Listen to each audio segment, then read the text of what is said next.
आज मैं चित्रलेखा आपके सामने पाकिस्तान की एक ऐसी हताश रणनीति लेकर आई हूं जो अंतर्राष्ट्रीय संबंधों में एक नया बेंचमार्क सेट कर रही है।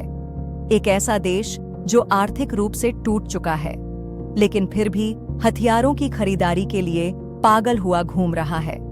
अमेरिका की डिफेंस इंटेलिजेंस एजेंसी की नवीनतम रिपोर्ट बेहद चौंकाने वाली है। पाकिस्तान अपने परमाणु जखीरे को आधुनिक बना रहा है और चीन की मदद से जनसंहारक हथियारों के लिए सामग्री हासिल कर रहा है। ये सामग्री हांगकांग, सिंगापुर, तुर्की और यूएई के रास्ते पाकिस्तान पहुंच रही है।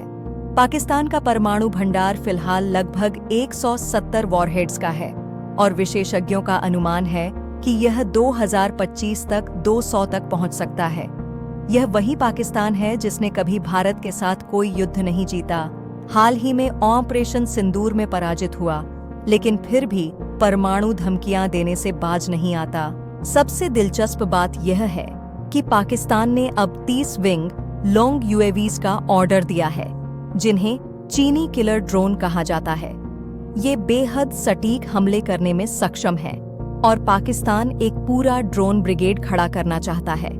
साथ ही तुर्की से भी अटैक ड्रोन का सौदा फिर से शुरू करने की बातचीत चल रही है।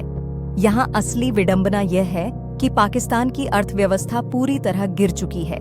विदेशी मुद्रा भंडार 3 अरब डॉलर से कम है, महंगाई चरम पर है और गरीबी लगातार बढ़ रही है। फिर भी सारा ध्यान सेना पर खर्च करने में लगा हुआ है। ऑपरेशन सिंदूर के दौरान पाकिस्तान के ड्रोन प्रदर्शन को देखिए।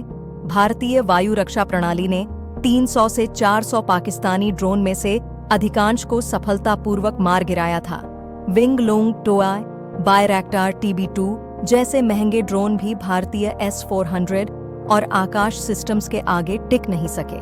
मैं चित्रलेखा मानती हूं कि यह एक क्लासिक उदाहरण है भिखारी होकर भी चूजी होने का।